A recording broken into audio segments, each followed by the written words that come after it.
नानक गुरमुख सुन गए पार ब्रह्म से चीज वाले गुरु बोले सोनिया सत श्री अकाल। वाहिगुरू जी का खालसा वाहिगुरू जी की फतेह।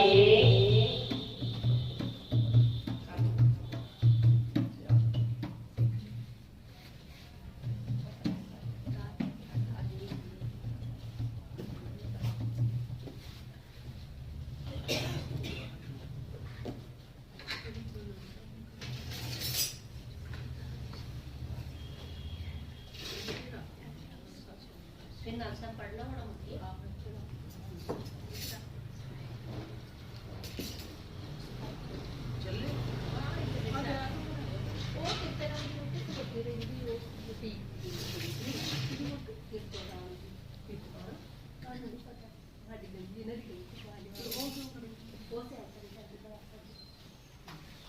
मुझे चाहे दसिया होंगे तो फिर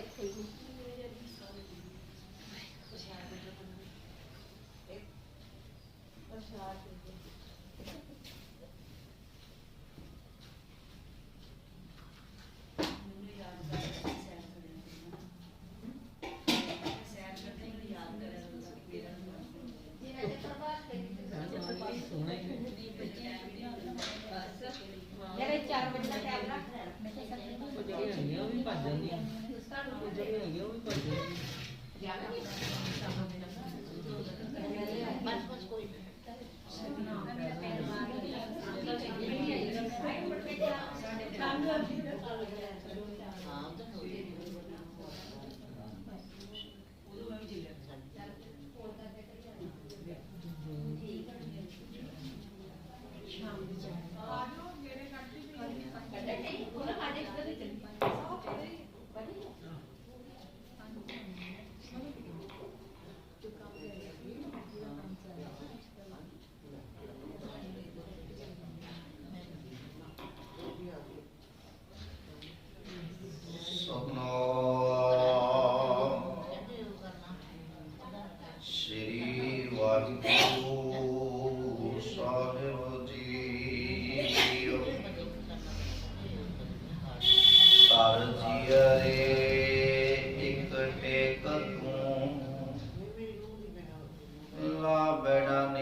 जैसे जलते बुध बुधा उपजै बिन मीत जग रचना तैसे रची कहो नानक सुन मीत जग रचना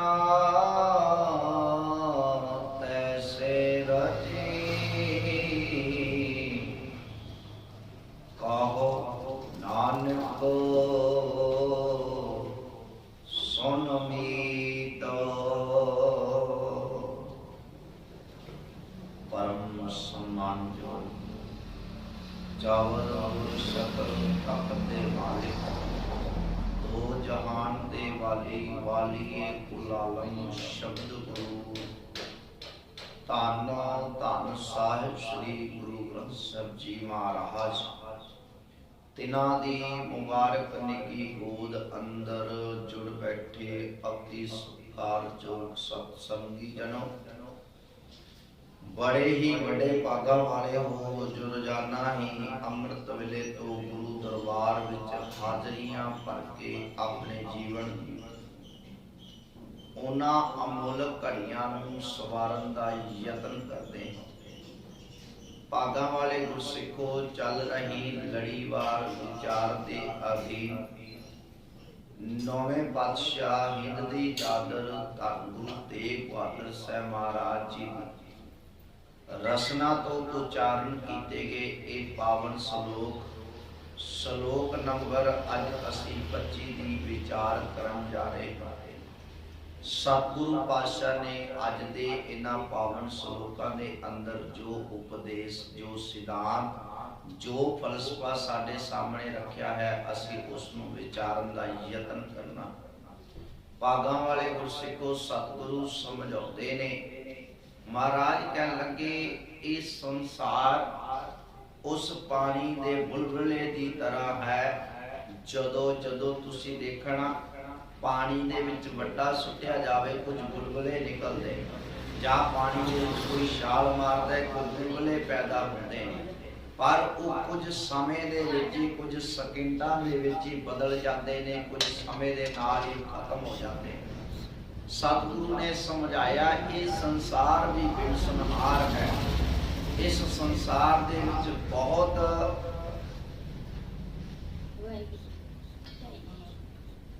संसार दे विच सारा जिहड़ा संसार इस संसार दे विच पैदा होया है ना, सतगुरु कहन लगे ये बेसंहार है।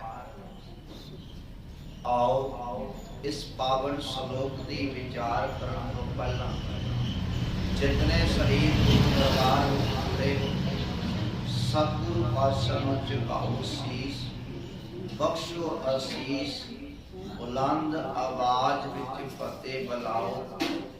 कोई भी हृदय, कोई भी रसना वाजी ना रहे। फतेह बुलाओ। वाहिगुरु जी का खालसा, वाहिगुरु जी की फतेह। सतगुरु समझाते ने जैसे जल ते बुध बुला। बुध बुधे का अर्थ है पानी का वो बुलबुला जो जल दे नाल पैदा जरूर होता है। तुसी कदे भी देखिया होएगा, आप भी देखिया होएगा, कीता भी होएगा, जदों पानी दे विच तुसी कोई वड्डा सुट दे तां पानी दे विचों थल्लों बुलबुले पैदा होंदे। वो बुलबुले कुछ सैकंड, कुछ समय लिए ने, पर परमानेंट नहीं। वो हमेशा लई नहीं है। वो कुछ सैकंड, कुछ घड़ी, कुछ मिनटां वास्ते आउंदे ने बाहर, पर बाद विच वो हट जाते ने, मिट जाते ने। सतगुरु कहन लगे भलिया इस संसार भी इस तरीके नाल बेसंहार है। सतगुरु दी बाणी पढ़दे हो, मेरे मालिक ने कहा जो उपजो सो बिनस है, पर वो आज के काल इथों तक महाराज ने कह दिता भाई जेड़ा संसार दे विच जग रचना सब झूठ है, जान लियो रे नीत। हे मेरे मित्र ये गल समझ लेना, इस गल नूं समझना कर। ये सारा संसार सिर्फ मिटनहार है। संसार दे विच जिहड़ा आया है, महाराज कहन लगे आपो अपनी वारी ना सामने तुरदे जाना, पर गल ते ये है संसार दे विच आके कीता की। ध्यान मारियो, वैसे ते असी कलगियां वाले पातशाह दा जीवन, उन्हां दे इतिहास बारे जानकारी करते पे हैं, कल दे विचार रहे पे, पर मैं सतगुरु पातशाह दा जीवन ते है ही है। भाई नंद लाल सिंह जी लिखदे उन्हां वर्गा कोई गुरु नहीं है, उन्हां वर्गा कोई मर्द अगमड़ा संसार विच पैदा ही नहीं होया, ना कोई होना है ना कोई होया है। पर एक गल मैं बेनती कर दवां, हुण मैं दुनिया दे संसारी लोकां दी भी उदाहरण दे दवां। भगत पूरन सिंह दा जदों तुसी जीवन पढ़दे हो गुरु प्यार वालिओ, ये भी उस संसार दे विच योधे सूरमे आए ने, क्योंकि भाई नंद लाल जी कहते लगे गुरु पातशाह दे नूं लिखदे ने 52 कवियां दे विचों एक ऐसा कवि होया है जिहदी बाणी ਦੀਆਂ ਰਚਨਾ ਅਸੀਂ ਸਤਿਗੁਰੂ ਦੀ ਗੋਦ ਵਿੱਚ ਪੜ੍ਹ ਸਕਦੇ। 52 ਕਵੀ ਹੋਰ ਨੇ, ਪਰ ਇੱਕ ਐਸਾ ਕਵੀ ਹੈ ਜਿਹਦੀ ਰਚਨਾ ਪੜ੍ਹ ਸਕਦੇ ਆ ਜੋ ਸਾਨੂੰ ਮਰਿਆਦਾ ਦੇ ਵਿੱਚ ਵੀ ਮਿਲਦਾ ਹੈ। ਭਾਈ ਨੰਦ ਲਾਲ ਸਿੰਘ ਜੀ ਦਾ ਅੱਜ ਵੀ ਪਿਛੋਕੜ, ਅੱਜ ਵੀ ਉਹਨਾਂ ਦੇ ਗਾਂਹ ਜਿਹੜੇ ਪਰਿਵਾਰ ਨੇ, ਜਿਹੜੀਆਂ ਪੀੜ੍ਹੀਆਂ ਨੇ, ਉਹ ਫਰੀਦਕੋਟ ਦੀ ਧਰਤੀ ਤੇ ਅਮਰੀਕਾ ਦੀ ਧਰਤੀ ਤੇ ਬੈਠੇ ਹੋਏ। ਭਾਈ ਨੰਦ ਲਾਲ ਜੀ ਨੂੰ ਜਦੋਂ ਸਤਿਗੁਰੂ ਉਹਨਾਂ ਤੋਂ ਪ੍ਰਸੰਨ ਹੋਏ, ਉਹਨਾਂ ਦੀਆਂ ਰਚਨਾ ਸੁਣੀਆਂ ਤੇ ਸਤਿਗੁਰੂ ਨੇ ਆਖਿਆ ਕਿ ਇਹਨਾਂ ਨੂੰ ਭੇਟਾ ਦਵੋ। ਮੁਲਤਾਨ ਦੇ ਵਿੱਚ ਸਤਿਗੁਰੂ ਨੇ ਕਿਹਾ ਕਿ ਇਹਨਾਂ ਨੂੰ ਕੁਝ ਭੇਟਾ ਦਿੱਤੀ ਜਾਏ, ਤੇ ਭਾਈ ਨੰਦ ਲਾਲ ਜੀ ਨੇ ਭੇਟਾ ਲੈਣ ਤੋਂ ਇਨਕਾਰ ਕਰ ਦਿੱਤਾ ਸੀ। ਭਾਈ ਨੰਦ ਲਾਲ ਜੀ ਕਹਿਣ ਲੱਗੇ, ਸਤਿਗੁਰੂ ਵੈਸੇ ਤੇ ਅਸੀਂ ਕਲਮ ਦੀਆਂ ਹੀ ਭੇਟਾ ਖਾਂਦੇ ਆ, ਕਲਮ ਤੋਂ ਹੀ ਆਪਣੇ ਪਰਿਵਾਰ ਦਾ ਗੁਜ਼ਾਰਾ, ਕਿਉਂਕਿ ਇਹਨਾਂ ਦਾ ਸਾਰਾ ਪਰਿਵਾਰ ਵਿਦਵਾਨਾਂ ਦੇ ਵਿੱਚ ਹੁੰਦਾ ਹੈ, ਇਹਨਾਂ ਦਾ ਸਾਰਾ ਪਰਿਵਾਰ ਪੜ੍ਹਿਆ ਲਿਖਿਆਂ ਦੇ ਵਿੱਚ ਆਉਂਦਾ ਹੈ, ਜਿਹੜੇ ਆਪਣੀ ਕਲਮ ਦੇ ਨਾਲ ਰੋਟੀ ਦਾ ਗੁਜ਼ਾਰਾ ਕਰਦੇ ਆ। ਤੁਸੀਂ ਕਦੇ ਦੇਖਣਾ ਜਿਨ੍ਹਾਂ ਨੇ ਕਿਤਾਬਾਂ ਲਿਖੀਆਂ ਹੁੰਦੀਆਂ ਨਾ, ਉਹਨਾਂ ਨੂੰ ਰਾਇਲਟੀ ਮਿਲਦੀ ਹੈ, ਉਹਨਾਂ ਨੂੰ ਕਿਤਾਬਾਂ ਲਿਖਣ ਦੇ ਬਜਾਰੇ ਉਹਨਾਂ ਨੂੰ ਕੁਝ ਨਾ ਕੁਝ ਪੈਸੇ ਮਿਲਦੇ ਨੇ। ਜੋ ਲੋਕ ਉਹਨਾਂ ਕਿਤਾਬਾਂ ਨੂੰ ਛੁਪਾ ਕੇ ਬਾਜ਼ਾਰ ਦੇ ਵਿੱਚ ਵੇਚਦੇ ਨੇ, ਉਹਨਾਂ ਤੋਂ ਕੁਝ ਪੈਸਾ ਉਹਨਾਂ ਨੂੰ ਦੇਣਾ ਪੈਂਦਾ ਹੈ, ਜਿਨ੍ਹਾਂ ਨੇ ਇਹ ਕਿਤਾਬ ਲਿਖੀ ਹੁੰਦੀ ਹੈ, ਜਿਨ੍ਹਾਂ ਨੇ ਮਿਹਨਤ ਕੀਤੀ ਹੁੰਦੀ ਹੈ। ਬਹੁਤ ਐਸੇ ਰਾਈਟਰ ਨੇ, ਬਹੁਤ ਐਸੇ ਲੇਖਕ ਨੇ ਜਿਨ੍ਹਾਂ ਨੂੰ ਰਾਇਲਟੀ ਮਿਲਦੀ ਹੈ। ਏਦਾਂ ਹੀ ਭਾਈ ਨੰਦ ਲਾਲ ਜੀ ਕਹਿਣ ਲੱਗੇ, ਸਤਿਗੁਰੂ ਮੈਨੂੰ ਕੋਈ ਭੇਟਾ ਨਹੀਂ ਚਾਹੀਦੀ, ਮੇਰੇ ਤੇ ਕਿਰਪਾ ਕਰਿਓ, ਮੈਂ ਤੁਹਾਡੇ ਦਰ ਦੇ ਉੱਤੇ ਹਮੇਸ਼ਾ ਹੀ ਏਦਾਂ ਸੇਵਾ ਕਰਦਾ ਰਹਾਂ, ਮੈਂ ਤੇਰੇ ਦਰ ਤੇ ਹਮੇਸ਼ਾ ਹੀ ਏਦਾਂ, ਕੋਈ ਪੈਸਾ ਨਹੀਂ ਚਾਹੀਦਾ। ਕਹਿਣ ਲੱਗੇ, ਬੇਸ਼ੱਕ ਇਸ ਕਲਮ ਤੋਂ ਹੀ ਮੇਰਾ ਗੁਜ਼ਾਰਾ ਹੁੰਦਾ ਹੈ, ਪਰ ਸਤਿਗੁਰੂ ਤੇ ਤੂੰ ਮੇਰੇ ਤੇ ਐਸੀ ਰਹਿਮਤ ਕਰਿਓ, ਮੇਰੇ ਤੇ ਐਸੀ ਬਖਸ਼ਿਸ਼ ਕਰਿਓ, ਮੈਂ ਤੇਰੇ ਦਰ ਦੇ ਉੱਤੇ ਹਮੇਸ਼ਾ ਸੇਵਾ ਕਰਦਾ। ਔਰ ਗੁਰੂ ਪਿਆਰ ਵਾਲਿਓ, ਭਾਈ ਨੰਦ ਲਾਲ ਜੀ ਗੁਰੂ ਗੋਬਿੰਦ ਸਿੰਘ ਮਹਾਰਾਜ ਨਾਲੋਂ 33 ਸਾਲ ਵੱਡੇ ਨੇ, 33 ਸਾਲ ਵੱਡੇ ਨੇ, ਪਰ ਗੁਰੂ ਗੋਬਿੰਦ ਸਿੰਘ ਮਹਾਰਾਜ ਵਰਗਾ ਕਹਿਣ ਲੱਗੇ ਕੋਈ ਮਰਦ ਅਗੰਮੜਾ ਕੋਈ ਨਹੀਂ ਹੈ, ਕਹਿਣ ਲੱਗੇ ਇਹਦੇ ਵਰਗਾ ਸੂਰਮਾ ਯੋਧਾ ਕੋਈ ਨਹੀਂ ਹੈ। ਜਦੋਂ ਉਹ ਵਿਆਖਿਆ ਕਰਦੇ ਨੇ ਨਾ, ਗੁਰੂ ਗੋਬਿੰਦ ਸਿੰਘ ਮਹਾਰਾਜ ਬਾਰੇ ਲਿਖਦੇ ਨੇ, ਉਹ ਕਹਿਣ ਲੱਗੇ ਦੁਨੀਆ ਦੇ ਵਿੱਚ ਬੜੇ ਯੋਧੇ ਦੇਖੇ ਨੇ, ਪਰ ਗੁਰੂ ਗੋਬਿੰਦ ਸਿੰਘ ਮਹਾਰਾਜ ਵਰਗਾ ਕੋਈ ਜਰਨੈਲ ਯੋਧਾ ਨਹੀਂ ਦੇਖੇ। ਤੇ ਗੁਰੂ ਪਿਆਰ ਵਾਲਿਓ, ਮੈਂ ਗੱਲ ਕਰ ਰਿਹਾ ਸੀ ਭਗਤ ਪੂਰਨ ਸਿੰਘ। ਭਗਤ ਪੂਰਨ ਸਿੰਘ ਜੀ ਦਾ ਜਦੋਂ ਤੁਸੀਂ ਜੀਵਨ ਵਰਤਾਂਤ ਪੜ੍ਹਦੇ ਹੋ, ਉਹਨਾਂ ਬਾਰੇ ਪੜ੍ਹਦੇ ਹੋ, ਤੇ ਉਹਨਾਂ ਨੇ ਉਹ ਕਾਰਜ ਕੀਤੇ ਜੋ ਸੰਸਾਰ ਦੇ ਵਿੱਚ ਆ ਕੇ ਸਾਡਾ ਫਰਜ਼ ਬਣਦਾ ਹੈ। ਥੋੜਾ ਜਿਹਾ ਇਸ ਵੱਲ ਧਿਆਨ ਦੇਣਾ, ਕਿਉਂਕਿ ਸਤਿਗੁਰੂ ਨੇ ਇਹੀ ਗੱਲ ਸਮਝਾਈ। ਮਹਾਰਾਜ ਕਹਿਣ ਲੱਗੇ ਇਹ ਜਗਤ ਦੇ ਵਿਣਸਨਹਾਰ ਹੈ, ਇਹ ਸੰਸਾਰ ਤੇ ਖਤਮ ਹੋ ਜਾਂਦਾ ਹੈ, ਵਿਣਸ ਜਾਂਦਾ ਹੈ, ਪਰ ਸੰਸਾਰ ਤੇ ਆਇਆ ਕਰਨਾ ਕੀ ਹੈ। ਮੈਨੂੰ ਇੱਕ ਘਟਨਾ ਯਾਦ ਆ ਗਈ, ਸਿਕੰਦਰ ਬਾਦਸ਼ਾਹ। ਸਿਕੰਦਰ ਬਾਦਸ਼ਾਹ ਰਾਵੀ ਦੇ ਦਰਿਆ ਤੋਂ ਗੁਜ਼ਰ ਰਿਹਾ ਪਿਆ, ਤੇ ਹਜ਼ਾਰਾਂ ਦੀ ਤਾਦਾਦ ਦੇ ਵਿੱਚ ਉਹਦੇ ਪਿੱਛੇ ਸੈਨਾ ਨੇ, ਉਹਦੇ ਸਿਪਾਹੀ ਨੇ, ਜਿਨ੍ਹਾਂ ਦੀ ਗਿਣਤੀ ਹਜ਼ਾਰਾਂ ਦੇ ਵਿੱਚ ਹੈ। ਜਦੋਂ ਸਿਕੰਦਰ ਬਾਦਸ਼ਾਹ ਰਾਵੀ ਦੇ ਦਰਿਆ ਨੂੰ ਪਾਰ ਕਰਨ ਲੱਗਾ ਨਾ, ਉਹਨੇ ਕੀ ਦੇਖਿਆ, ਦਰਿਆ ਦੇ ਕਿਨਾਰੇ ਤੇ ਇੱਕ ਸਾਧੂ ਦੀ ਝੁੱਗੀ ਹੈ, ਤੇ ਸਾਧੂ ਉੱਥੇ ਬੰਦਗੀ ਕਰ ਰਿਹਾ ਹੈ। ਉਹਨੇ ਜਦੋਂ ਕੋਲੋਂ ਲੰਘਣਾ ਚਾਹਿਆ, ਘੋੜਿਆਂ ਦੀ ਆਵਾਜ਼ ਹੈ, ਹਜ਼ਾਰਾਂ ਦੀ ਤਾਦਾਦ ਦੇ ਵਿੱਚ ਜਿਹਦੇ ਮਗਰ ਫੌਜਾਂ ਨੇ, ਉਹਨੇ ਦੇਖਿਆ ਕਿ ਸਾਧੂ ਦੀਆਂ ਅੱਖਾਂ ਨਹੀਂ ਖੁੱਲੀਆਂ, ਮੈਂ ਇੱਥੋਂ ਗੁਜ਼ਰ ਰਿਹਾ ਵਾਂ।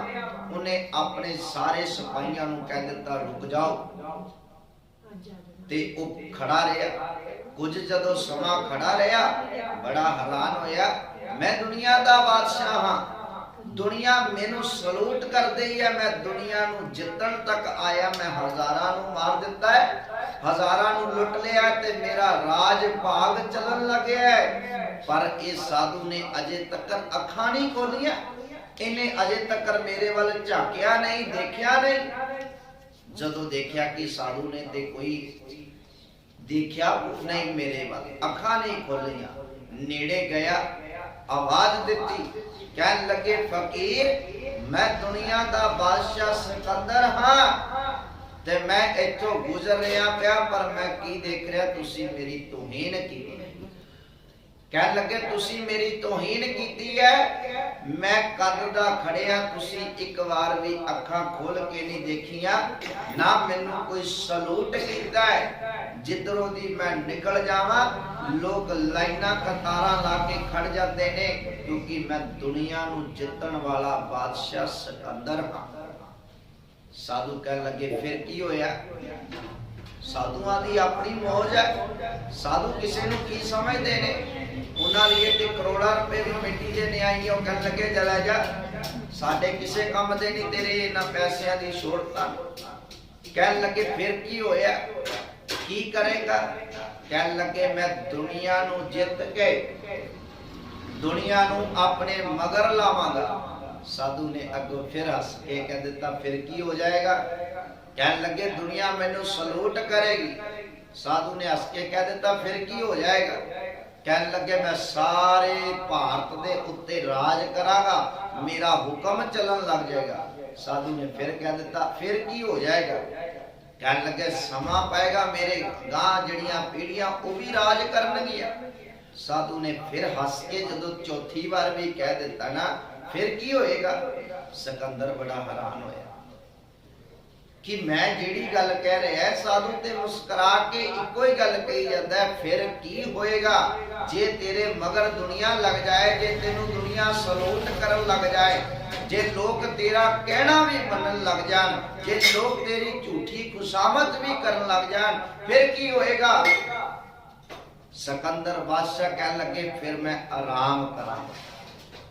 साधु अगो कह लगा बस फिर तू आराम करेगा। कहने लगे इन्ना के काम कर लिए एडा लाहो लश्कर लेके चलदा पिया है इन्ने लोकां नू मार मुकाया है इन्ने दे घर उजाड़ दिते है कादे लई आराम करन वास्ते।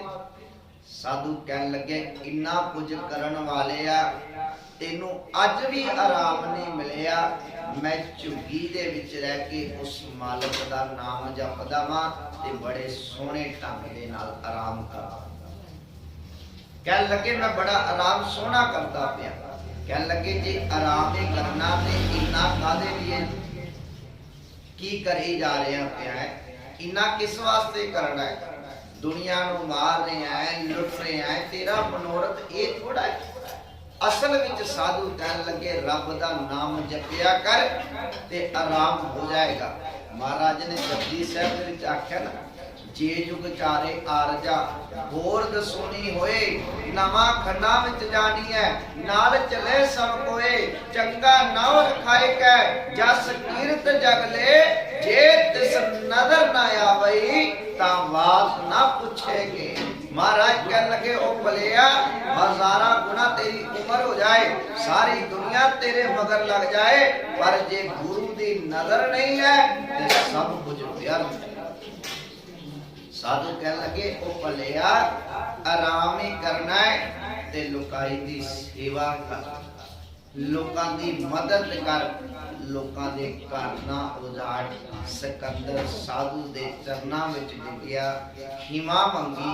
कहन लगे अज इस गल दा एहसास हो गया कि तू ते झुग्गी च रह के भी आनंद मार रहा है मैं महलां दे विच रह के भी एडा आनंद नहीं। ते मैं गल कर जा रहा सी भगत पूरन सिंह दी। भागा वाले गुरसिखो भगत पूरन सिंह जी ने जो कार्य किए क्योंकि सतगुरु ने समझाया है। महाराज कह लगे जैसे जल ते बुध बुधा।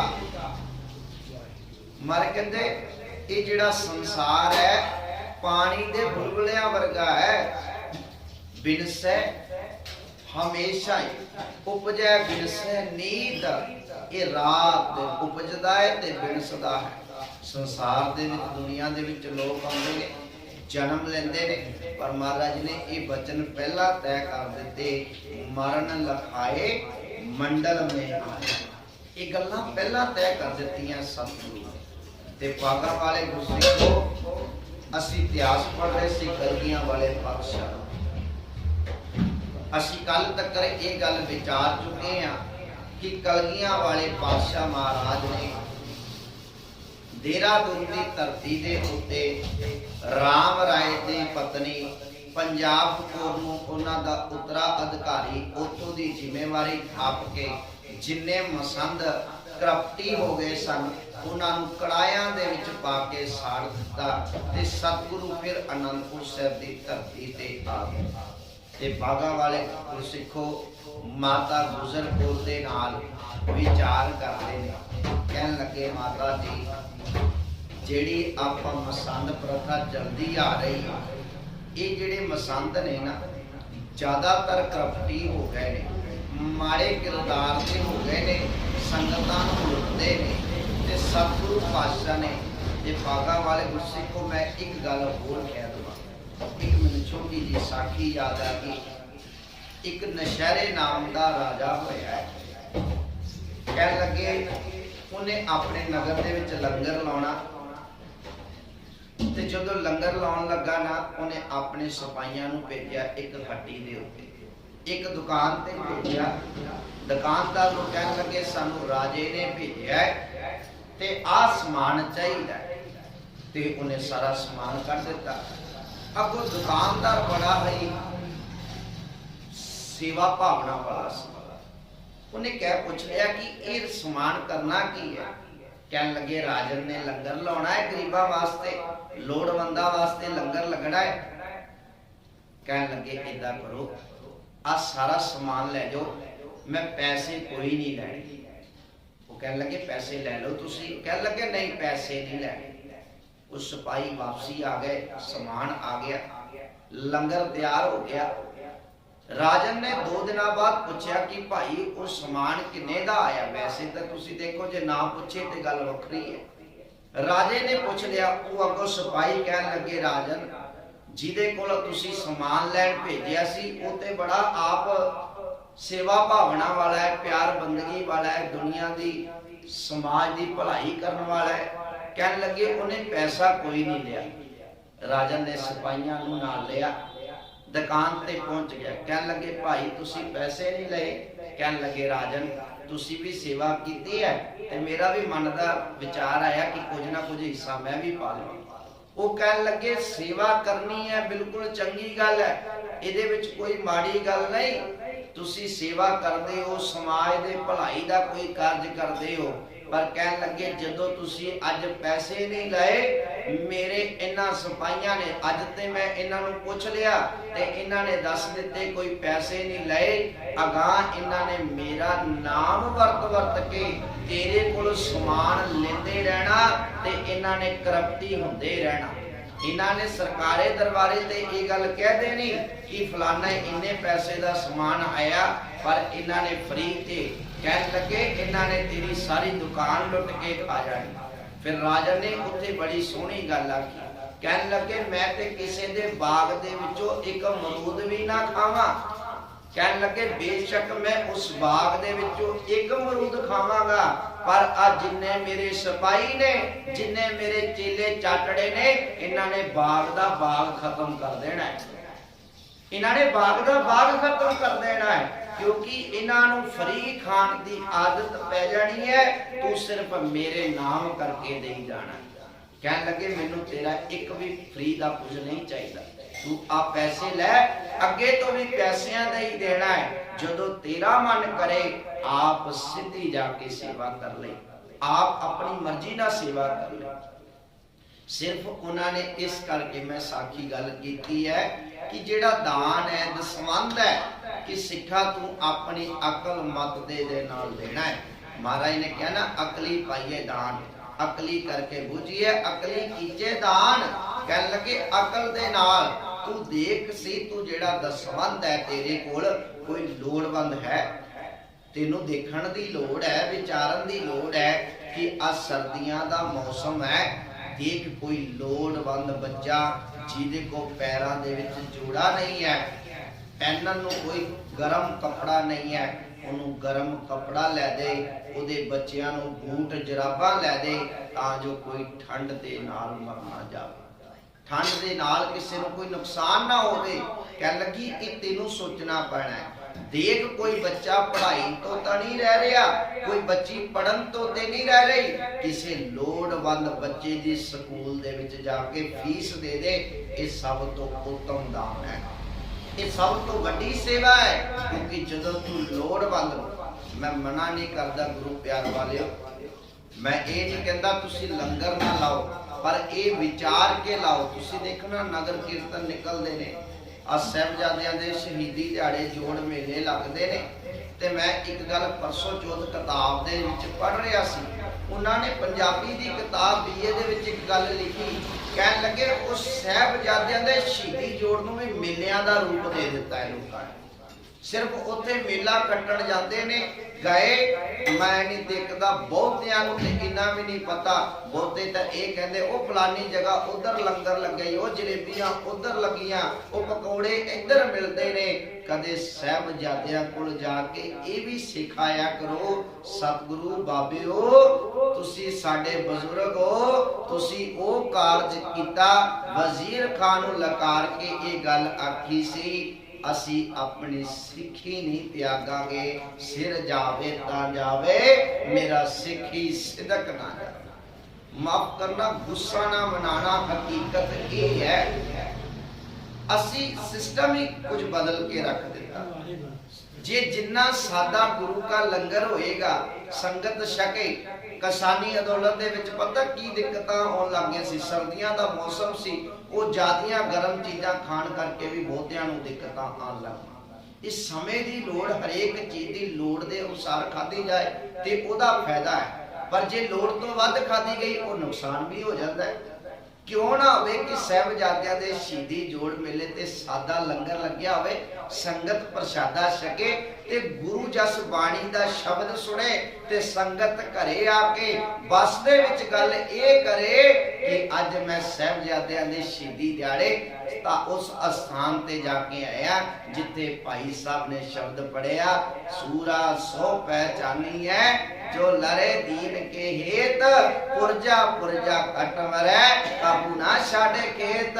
ते उत्थे ये गल सुन के आयो, ये गल्लां विचारदे आयो। अज ज्ञानी जी ने ये गल विचारी कि साहिबजादियां ने जदों कुमे मासकी तो चले ते गंगू ने साहिबजादियां नूं किवें फड़ाया, ये गल्लां आपां तुहाडे नाल साझीआं करांगे। अगां इतिहास आएगा, इस समय की लोड़ है। सतगुरु कह लगे ये तेनों विचारना पएगा, तू अपना दसवंध देना किथे है, वरतना दसवंध किथे है, ये तू विचार के ते देख कि मैं दसवंध देना किथे। सतगुरु वो राजा कह लगा मैं इस करके तेनों आख्या, सिर्फ समझाने लिए मैं साखी गल की। सतगुरु पातशाह अपने माता गुजर कौर नूं गल्लां करदे ने, कहन लगे ये जिहड़े मसंद ने ये करप्टी हो गए। एक विसाखी 1699 नूं सतगुरु ने जदों खालसा पंथ की साधना की, विसाखी वाले दिन जदों इतिहासकार लिखते ने 80,000 तो वध लोगों ने खंडे बाटे की खोल छकी, संगतां ने 80,000 तो वध। ते गुरु प्यार वाले इतिहास की गवाही है, सतगुरु ने इत्थे जात भावना नूं, ऊंच नीच भावना नूं खत्म करके एक बाटे दे विचों अमृत छकाया कि लोग आपस दे विच इकट्ठे रह गए। क्योंकि जिहड़ी समय तो चलदी आई कुरीतियां नूं सतगुरु ने खत्म किया। ते भागा वाले गुरसिखो 1701 दी विसाखी आ, महाराज ने संगतां नूं पहला ना 2 दीवान लगदे हुंदे सी साल दे विच। इतिहास विच ये भी जिक्र मिलता है कि भाई मनी सिंह जी उन्होंने अपने समय विसाखी ते दिवाली ते उन्होंने इकट्ठ करना चाहया ते उदों सरकार तो इजाजत लैनी पैंदी सी। समा ऐसा भी सी कि सिखां नूं दीवान लगाउण वास्ते सरकार तो इजाजत लैनी पैंदी सी। कल्ली इजाजत नहीं लैनी पैंदी सी प्यारिओ, टैक्स भी देना पैंदा सी, भेटा भी देनी पैंदी सी, टैक्स जुर्माना देना पैंदा सी, तां तुसीं इकट्ठ कर सकदे। अज भी तुसीं कोई गलाडा दी प्रॉपर्टी दे उत्ते कोई कुछ भी कारज करना है, चलो धार्मिक कारज दा तां नहीं, पर उदा कुछ भी करना है ते तुहानूं पैसे देने पैंदे आ। अज ना किसी ने दुकानां ला लईआं पटाकियां दीआं जां कोई होर कोई एग्जीबिशन सेंटर बनते हैं ਜਾਂ कोई ਵੱਡੀਆਂ ਵੱਡੀਆਂ ਹੋਰ ਸੇਲਾਂ ਲੱਗਦੀਆਂ ਉਹਨਾਂ ਨੂੰ ਉੱਥੇ ਪੈਸੇ ਦੇਣੇ ਪੈਂਦੇ ਨੇ ਸਰਕਾਰੀ ਜ਼ਮੀਨਾਂ ਦੇ। ਅੱਜ ਸਮਾਰ ਰੋਡ ਦੇ ਉੱਤੇ ਜਿੰਨੀਆਂ ਰੇਹੜੀਆਂ ਲਾਉਂਦੇ ਨੇ ਆ ਕਾਰਪੋਰੇਸ਼ਨ ਵਾਲੇ ਪਰਚੀ ਕੱਟ ਕੇ ਜਾਂਦੇ ਨੇ ਉਹਨਾਂ ਦੇ। ਇਹ ਇਸੇ ਤਰੀਕੇ ਨਾਲ ਸਰਕਾਰ ਟੈਕਸ ਲਾਉਂਦੀ ਹੈ। ਭਾਈ ਮਨੀ ਸਿੰਘ ਉਹਨਾਂ ਨੇ ਉਸ ਵੇਲੇ ਟੈਕਸ ਮੰਨਿਆ, ਉਹਨਾਂ ਨੇ ਟੈਕਸ ਲਾਇਆ 5000 रुपया तय होया कि असी दिवाली ते इकट्ठ करना है ते 5000 रुपया सरकारे दरबारे दिता जाए। ते भागा वाले गुरसिखो सारियां नूं सुनेहे हुक्मनामे भेज दिते गए कि ऐतकी दिवाली ते अमृतसर की धरती दे उत्ते इकट्ठ होएगा। पर जदों कुछ समा पहला भाई मनी सिंह होर सिखां नूं पता लग गया कि जेड़े मुगल ने उन्हां नूं पता है कि विसाखी ते बहुत हज़ारां दिवाली ते हज़ारां दी गिनती च इकट्ठ होना है ते क्यों ना आपां इन्हां ते हमला करके इन्हां नूं इत्थे मुका दईए। ते जदों पता लग गया कि मुगलों की इस चाल बारे भाई मनी सिंह जी उन्होंने सिखां नूं भेज के हुक्मनामे जारी कर दिते कि ऐतकी द्वारा इकट्ठ नहीं होना क्योंकि जालम की नीति का पता लग गया। मैं तां बेनती कर रहा कि पुराने समय दे विच सिर्फ दो ही समागम होंदे सन, एक दिवाली ते एक विसाखी ते 1701 वाली विसाखी नूं कलगियां वाले पातशाह ने एक विशेष दीवान सजाना है ते सुनेहे घल दिते गए, हर मसंदा नूं भेज दिते गए सुनेहे। ते बागा वाले गुरसिखो जदों 1701 दी दिवाली विसाखी आई, ढाडी सिंह वारा गा रहे पे ते ढाडी सिंह संगतां नूं बार-बार ये उपदेश दे जा रहे ने इस तो बाद एक प्रोग्राम सतगुरु ने देना है। संगत दे मन विच बड़ा चाह है, संगत दे मन विच बड़ा उत्साह है कि सतगुरु ने एक कोई प्रोग्राम विशेष सतगुरु ने भी दसना है। ते संगत हजारां दी गिनती विच इकट्ठी हो गई, बड़े मसंद आ गए, जेड़े उस समय दे मसंद ने वो भी सारे आ गए ने। ते मैं एक बेनती होर करदा जावां, ये जेड़े मसंद सन ये बड़े करप्टी हो गए सन, जिस करके सतगुरु ने ये फैसले लेने पे। एक जिक्र मिलता है सानू इतिहास विच, कह लगे सतगुरु ने जदों ढाडी वारा खत्म होइया ना एक नाटक करके दिखाया समझाउण लई। महाराज ने दो पात्र ले, कुछ बीबियां नूं लिया ते उन्हां दे नकली नाटक दे तौर ते पेश कर लिए। एक मसंद दे कपड़ियां दे थल्ले बहुत सारे कपड़े पा के उहदा ढिड बहुत वड्डा कर दिता। तुसीं देखो जिन्हां ने मसंदा दा रूप धारण कीता होवे, जिन्हां ने पराया धन कह लो, रिश्वता कह लो, माड़ा पैसा इकट्ठा कीता हुंदा है। ते ये लोग वो ने जिहड़े डकार भी नहीं मारते, जिन्हां ने एडियां एडियां गोलकां खा गए जां होर गुरु धन दा पैसा खा लिया, तां जां जिहड़े अज भी टक्कर खाई जा रहे पे बहुत ने। हुण सतगुरु दे टाइम ते मसंद सी, सतगुरु ने कड़ाए च पा पा के साड़े। मैं कहना जे अज वो गल आ जाए ते अज खाण वालियां दी गिनती इन्नी हो जानी है, कड़ाए देखो किन्ने लगने पैणे, कड़ाए भी ते उन्ने वध लाने पैणे ने ना। सतगुरु नूं ते एक दो कड़ाए लाने पए, पर अज वो किन्ने हज़ारां दी गिनती च कड़ाए लाने पैणे ने। इन्ने मसंद ने जिहड़े गोलकां दियां गोलकां खाई जा रहे। अज भी बहुत है। एक पुराना समा सी, अज तो कुछ साल पहला श्रोमणी गुरुद्वारा प्रबंधक कमेटी का जिहड़ा बजट सी उहदा एक एक पैसा अखबारां दे विच छपदा सी, हुण वो घटदा जा रहा। साडी कौम ते किथे किथे पैसा लगना चाहिए, चलो कर भी रहे ने कारज, मैं ये नहीं कह रहा, पर बहुतात कारज बारे संगतां नूं कोई जानकारी। सो मैं गल अपने विषय वल आ जावां। सतगुरु ने नाटक किया, उन्हां दे बड़े बड़े पेट करके दिखा दिते ते उन्हां दे नाल कुछ बीबियां लईआं।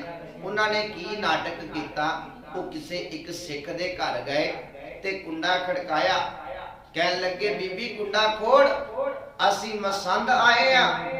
वो कह लगी मेरा सिर दा साईं ते घर है नहीं, वो तो खेतां च है। कह लगे तेरा सिखड़ा घरे नहीं है, उन्होंने पता नहीं, असी उन्होंने दर्शन देन आए हैं ते वो घरे नहीं है। कह लगी तुसी बैठो मैं बुला देनी है। उन्हें किसी नूं भेजिया ते वो बेचारा खेतां चों आया।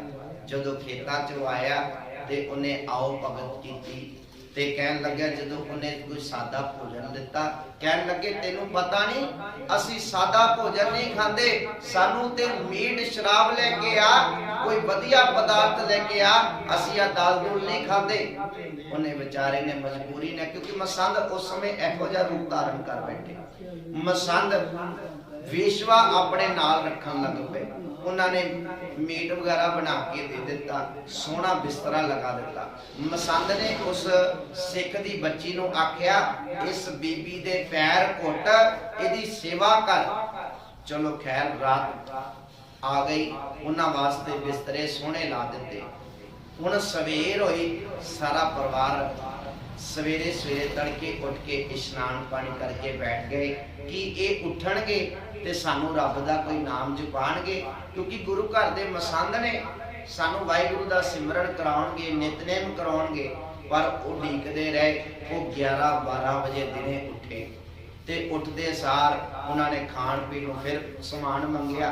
उन्होंने गर्म पानी करके नवाया धवाया ते बिस्तरा जांदे जांदे फिर उहदे सिर ते हथ मार के जिहड़ा बिस्तरा उन्होंने ला के दिता, वो बिस्तरा भी इकट्ठा कीता ते नाल ले गए। कहन लगे तेरी अरदास कर दित्ती है, ये बिस्तरा भी तू मसंदा नूं भेटा कर दे। सतगुरु ने ये नाटक करके दिखाया। जेड़े मसंद सन सब दियां अखां खड़ियां रह गईयां कि सतगुरु ये नाटक च दर्शाउणा की चाहुंदे। महाराज ने संगतां नूं समझाया कि देखो तुहाडे नगर दे विचों केड़ा-केड़ा मसंद आया है ते केड़ा-केड़ा मसंद इस तरीके दा रूप धारण कर चुका है। सतगुरु ने कहा सारिਆਂ ਨੂੰ एक पासे कर। संगत नूं हुक्म लाया कि संगत जी आ जेड़े मसंद ने जिन्हां दा रूप करप्टियां वर्गा हो गया है, इन्हां नूं एक साइड ते कर दो। अज तुसी संगत ने जड़ियां इन्हां दियां बड़ियां सेवा कीतियां ने, अज इन्हां दा सौदा भी तुसी आप लाउणा है। हुण प्यारिओ बेनती करा, संगत ते पहला ही बड़ी अक्की होई सी, फिर सारी संगत ने उन्हां दा कड़ापा चाढ़िया ते लोहगढ़ दे किले दे विच जदों तुसी आनंदपुर साहिब हुण जाओगे ना, लोहगढ़ दे किले दे विच अज भी कड़ाया पिया वा। जिन्नियां संगत दर्शन करदियां, दर्शन करके आए। जदों आनंदपुर साहिब जाओ ते अपने मन के गल बनाओ, तो असी कड़ाया वेख के आउणा जिहदे च सतगुरु ने कड़ाए दे विच देखो जिहड़ा देहरादून कड़ाया लाया सी ना, ਉਹਦੇ ਵਿੱਚ ਸਤਿਗੁਰੂ ਨੇ ਸਰੋਂ ਦਾ ਤੇਲ ਪਾਇਆ ਸੀ। ਪਰ ਜਿਹੜਾ ਅਨੰਦਪੁਰ ਸਾਹਿਬ ਦਾ ਕਿਲੇ ਦੇ ਵਿੱਚ ਲੋਹਗੜ੍ਹ ਦੇ ਕਿਲੇ ਵਿੱਚ ਕੜਾਇਆ ਪਿਆ, ਉਹਦੇ ਵਿੱਚ ਸਤਿਗੁਰੂ ਨੇ ਸਿਰਕਾ ਪਾਇਆ ਸੀ, ਉਹਦੇ ਵਿੱਚ ਤੇਲ ਨਹੀਂ ਪਾਇਆ। ਇਤਿਹਾਸ ਦੀ ਗਵਾਹੀ ਪੜਦਾ ਇਸ ਦਾ। महाराज ने सिरका पा के उस कड़ाए दे विच उन्हां करप्टी मसंदां नूं साड़िया ते इस तरीके दे नाल मसंद प्रथा नूं खत्म कीता ते संगतां नूं बेनती कीती कि तुसी जो भी अपनी भेटा अपना दसवंध गुरु घर देना है। किसी योग व्यक्ति जिहड़ा गुरु घर दा सुचारा प्रबंधक है, जिहड़ा सही जगह भेटा वरतदा है, जां तुसी अपनी भेटा खुद आके देनी।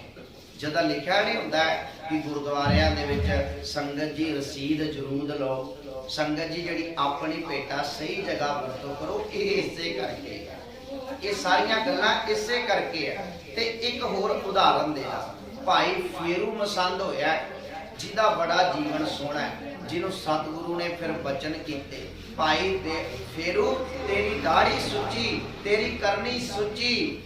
महाराज कहने लगे भाई फेरू तेरी दाढ़ी भी सुची है, तेरी करनी भी सुची है, असी तेरी सेवा तो बड़े प्रभावित होए ते भाई फेरू नूं सतगुरु ने सम्मानित भी किया।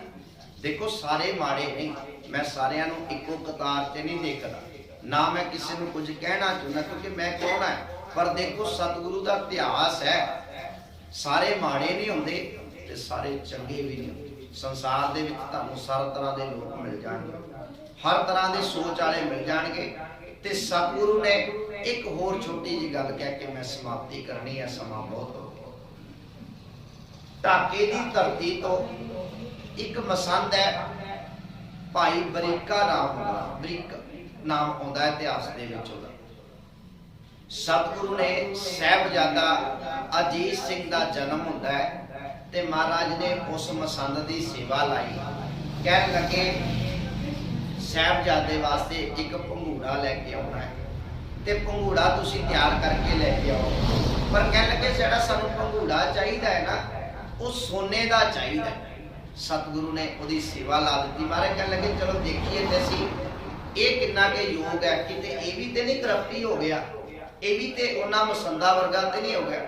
उन्होंने पता लग्या कि सतगुरु ने मेरी सेवा लाई है, ते उन्हें सोने का पीड़ा तैयार करवाया, ते पीड़े नूं सोने का भंगूड़ा तैयार करवाया संगत जी। ते भंगूड़े नूं लैके ढाके बंगाल तो आप आनंदपुर साहिब की धरती ते आ गए। सतगुरु कोल आया ते देख रहा है भंगूड़ा दिता, बड़ा खुश है कि महाराज मेरी उस्तत करनगे, महाराज मेरे बारे चंगे चंगे वचन कहणगे, क्योंकि मैं भंगूड़ा लेके आया सोने का। महाराज ने कुछ सिखां नूं बुलाया, कह लगे आप भंगूड़ा चेक करो, इनू अग ला दो। बड़ा हैरान है, मैं भंगूड़ा लेके आया, कह लगे असीं चेक करना है ये किन्ने सोने का लेके आया है। महाराज ने उन्होंने कहा कि तकरीबन 7 किलो सोने का लेके आना है। 7 किलो सोने का ते वो जिहड़ा भंगूड़ा लेके आया, जो अग बाली ना, ते महाराज ने सिखां नूं आख्या कि इहदा पता करो किन्ने इहदे विच सोना है। ते तोलिया ते उहदे च 7 ग्राम तक तोला नहीं निकल पाया। सारा ही नकली कढ लिया, सारा उप्परों टोर बना लिया। ते सतगुरु ने आख्या कि भाई बरीका तू भी उन्हां करप्टी मसंदां विचों ही है, तू ते चाहुंदा सी कि सतगुरु मेरी खुशामद करन, महाराज मेरे बारे कुछ वचन कहन, पर कहन लगे तू भी उन्हां करप्टियां दी लैन दे विच ही है जेड़े बाकी मसंद कड़ाए च पा के साड़े। सतगुरु नूं पता लग गया सी कि ये मसंद बड़े करप्टी हो गए, ते महाराज ने फिर इत्थे जाके मसंद प्रथा नूं खत्म कीता। ते अगे जदों सतगुरु ने, क्योंकि गुरु रामदास पातशाह ने मसंद प्रथा शुरू की सी, ते कलगियां वाले पातशाह ने इन्हूं इत्थे बंद कर दिता, खत्म कर दिता, क्योंकि समा पाके इन्हां दे विच गिरावट आ गई। सतगुरु ने वचन कीते, जैसे जलते बुध बुधा उपजै बिनसै नीता। कह लगे जिवें जल दे विच बुध बुधा, पानी दे विच बुलबुले उगदे ने ना, इस तरह ये संसार है उपजदा है ते बिरस भी जाता है। जिहड़ा संसार दे विच आया उन्हें एक ना एक दिन चले जाना है, पर ऐसी करनी कर जाइए, ऐसा जीवन बना जाइए, रहंदी दुनिया दे विच सानू लोग याद करन ते चंगे जीवन करन। अज भी लोग गुरु तेग बहादुर साहब महाराज नूं पूजदे ने, उन्हां दे चंगे जीवन चंगे परोपकारां करके। अज भी हिंदू लोग अपने घरे गुरु तेग बहादुर साहब महाराज की फोटो रखते हैं। अज भी वो अपने बच्चों को कड़ा पा के गल समझाते हैं, जे असी अज अपने तिलक लाए ने, अज साडे गला च जंजू ने, ते वो गुरु तेग बहादुर साहब महाराज की कारण है, उन्हां दी किरपा करके है, उन्हां दी शहादत करके है, नहीं तां साडी सारियां दी सुन्नत होनी सी। ते उत्थे औरंगजेब नूं जदों लोग याद करते ने, उन्होंने हमेशा ही लानतां पाते ने, क्योंकि उन्हें अपने भरा, अपनी धी, अपनी भैन, अपने पिता का कतल करके राज भाग लिया सी। लोग अज भी उनके माड़े किरदार करके उन्होंने याद करते हैं। ऐसी करनी असी भी कर जाइए। सतगुरु कहन लगे जग रचना सब झूठ है। महाराज कह लगे ये जिहड़ा जगत है सब झूठ है, कहो नानक।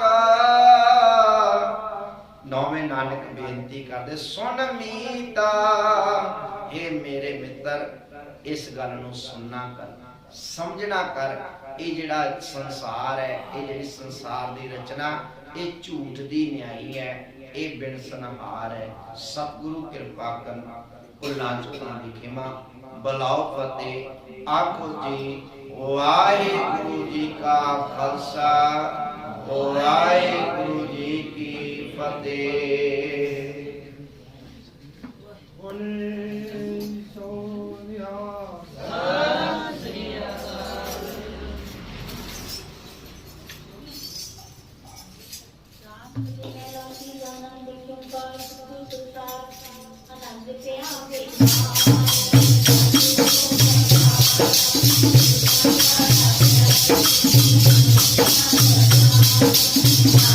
Thank you.